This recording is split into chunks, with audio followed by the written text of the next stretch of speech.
I'd like to be able to get some blocking done here, so... Matt's asking if I'm still on Titan. I feel like this probably just answered his question.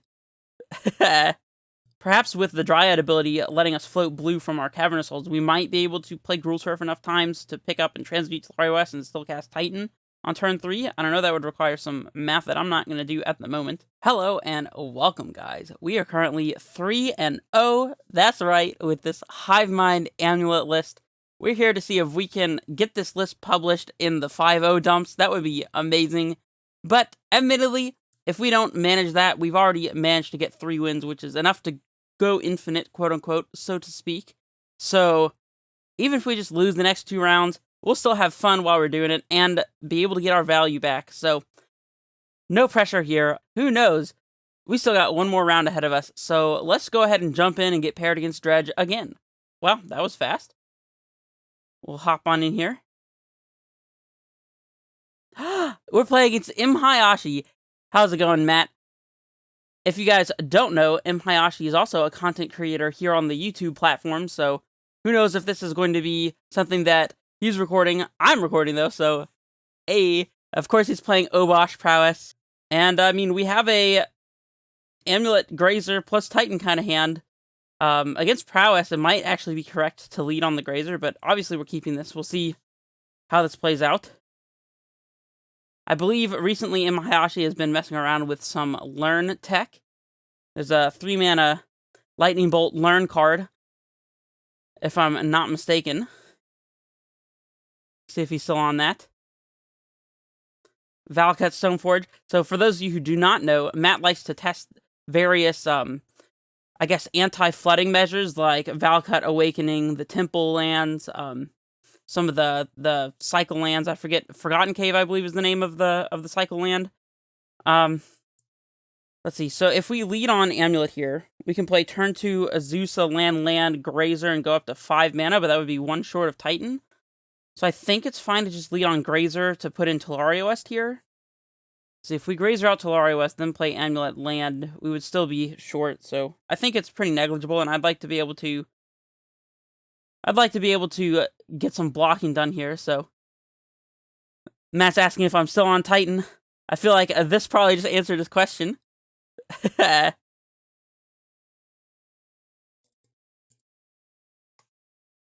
Radiant Fountain. Yet another utility land that Matt has been testing. It's pretty cool. Bomat Courier. Block it. I will block. Take that, Bomat Courier. Card advantage aside, you can't get through. They relic us. It's totally cool. Alright, so I guess we're going ahead and playing out this Amulet. I suppose if I had tapped the forest, we could have transmuted TWest here. I don't think it makes sense to Pact yet, so let's just play out the TWest and pass, and we'll see what happens. We have Titan this upcoming turn, so... And we can Pact for Grazer, so we can play around our Azusa getting bolted. So there's that. We will block once again. Could get stomped. That would be fine. Blood Moon. That is not one that I was anticipating.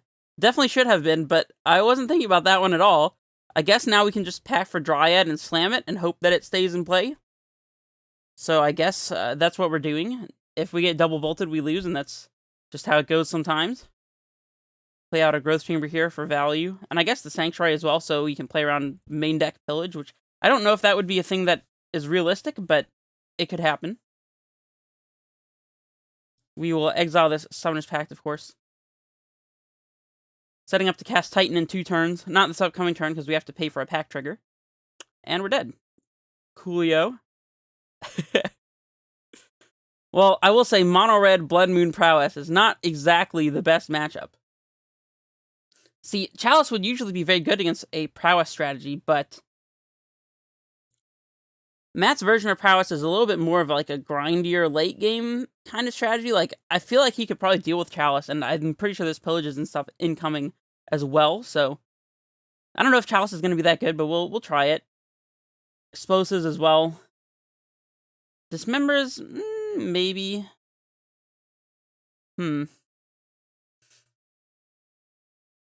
So we're not going to want Pact. Probably don't want Slaughter Pact either.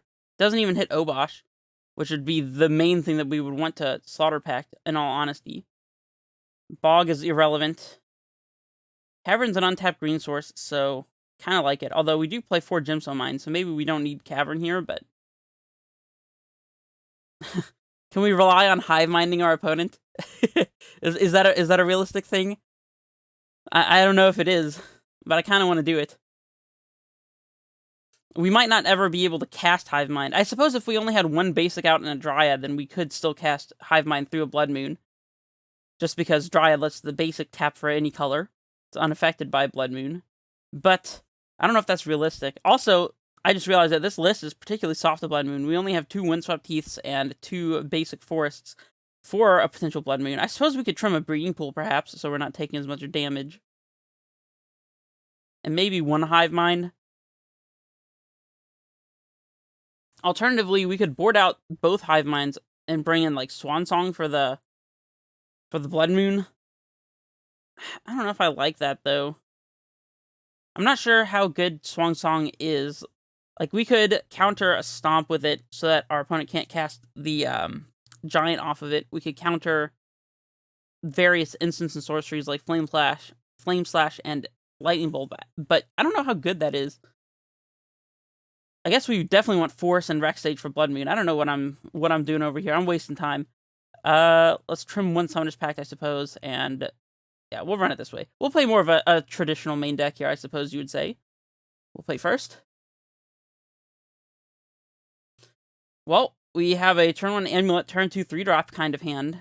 We can play Azusa into Dryad on turn 2 if our opponent isn't holding up Bolt.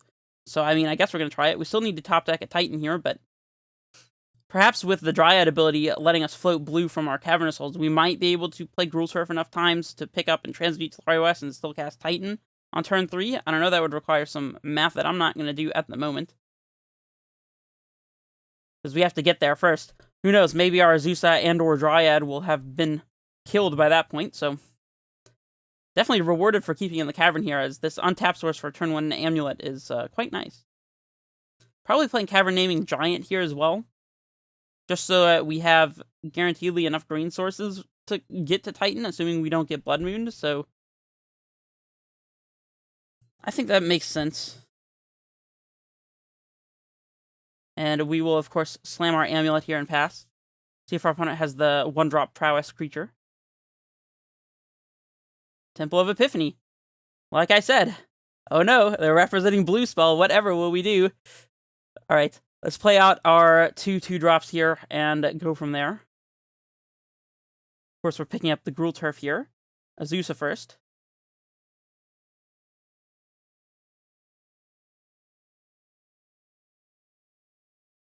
I just realized I wasted a land drop by playing the Gruul Turf a second time. We could have just played TWest and Valakut out this turn.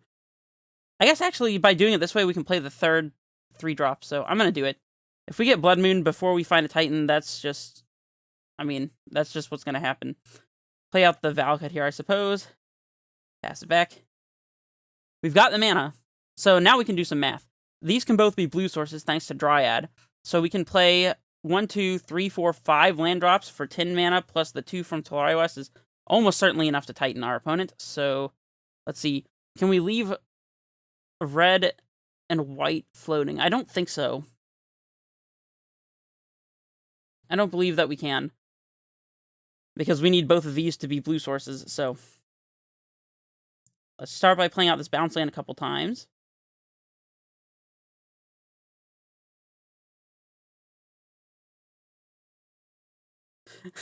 Opponent says, I'm guessing I'm about to take the biggest mega death ever. Yeah, that's pretty much accurate. We do have to use all of our land drops pre-combat here, unfortunately, but I think we can manage that. Alright, so let's just keep the bounce land in hand, I suppose. Oh no, we still have 1 more land drop, so we're fine, we're fine. We'll transmute. We'll get a Summoner's Pact. We'll Pact 4 and cast a Primeval Titan. We can even leave a red floating here and get 2nd Valakut and Slayer Stronghold in order to haste and have a billion Valakut triggers, so that's cool. Of course, we're able to tap our Valakut for a white thanks to the Dryad ability. So, boom. Combat. Swing, swing, swing, swing. Everybody get in there. And we'll get TWest and Radiant Fountain for the value.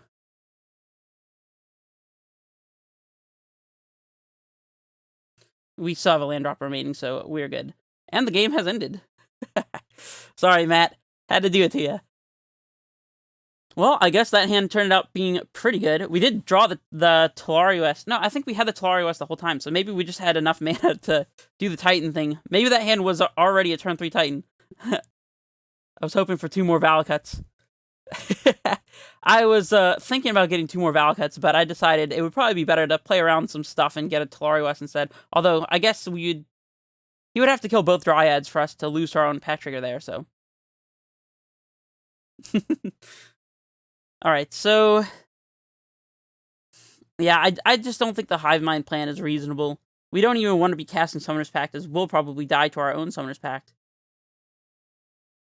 It's close, though, because it would probably just kill our opponent instantaneously if we were to resolve Hive Mind and Summoner's Pact, but it's a 2-card combo versus just playing a Titan as a 1-card combo. So it's very strange. That said, there's not really anything I want to cut for copies of Hive Mind. Arguably, we could potentially trim on Engineered Explosives, but... And I don't hate that. There's a possibility that we're not facing against a whole lot of Prowess creatures here. But... we'll run it back. Explosives answers Blood Moon. Hive Mind is uncastable through Blood Moon, so let's just keep doing the things that we're doing. Let's do that again.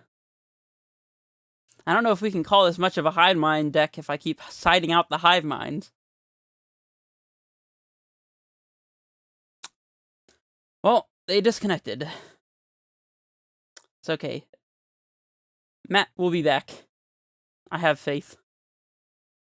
You know, when he comes back, we're probably just going to get turn 3 Blood Moon and just lose on the spot. But it'll be worth it. Hey, we have a reconnection.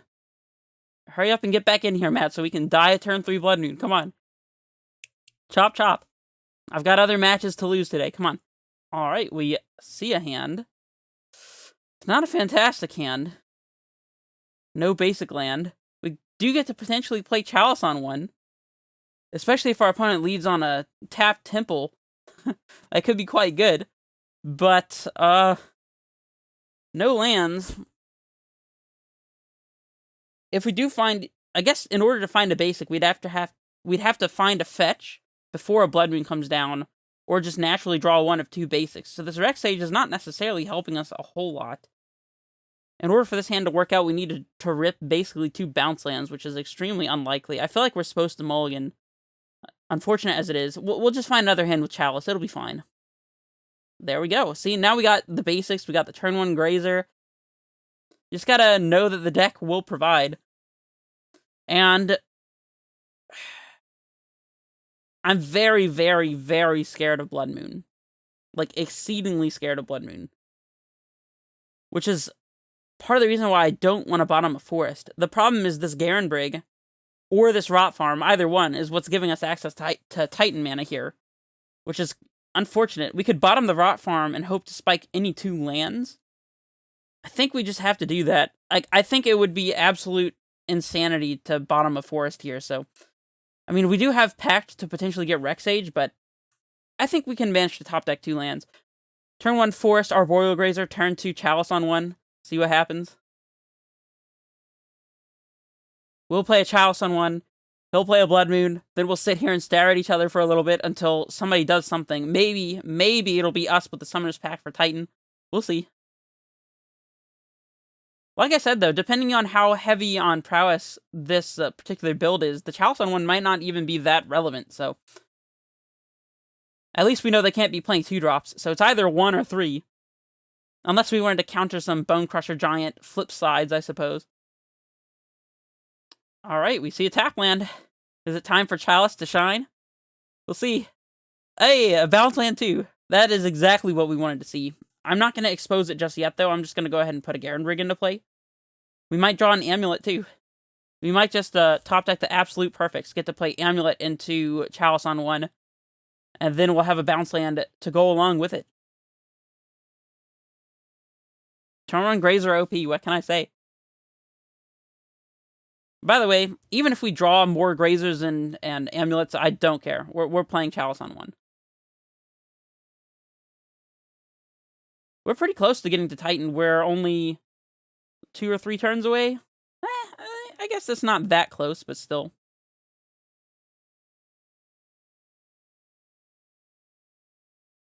Radiant Fountain. Alright, alright. Interesting. Possibly holding up Stomp. Well, here goes Chalice, I suppose. And I think we just play out the Forest. If we get pillaged into Blood Moon, then we can pack for a Rex Sage, and if we just get straight up Blood Moon, then we're not going down a land, so... There's the Stomp that we were predicting. The opponent says, interesting about the Chalice on 1. Yeah, interesting might be the word for it. There's another Pact. Do we want to try to pack for an Azusa or just cast Titan this upcoming turn? I think just going straight into casting Titan is going to be better, assuming our opponent doesn't Blood Moon us, which might not be a safe assumption, but we'll see.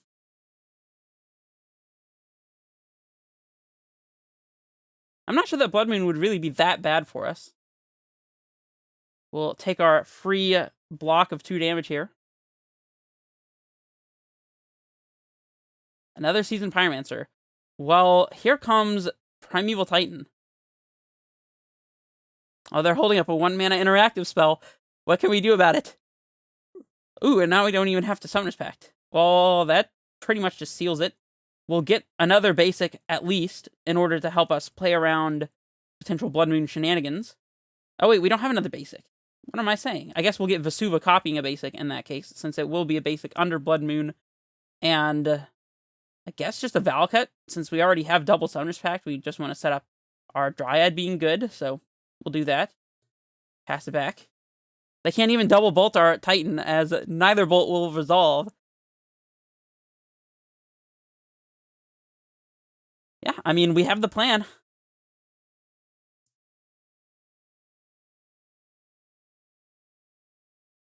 Temple of Epiphany. Where's your Aether Gust now? Bone Crusher, just hard casted. Another Titan.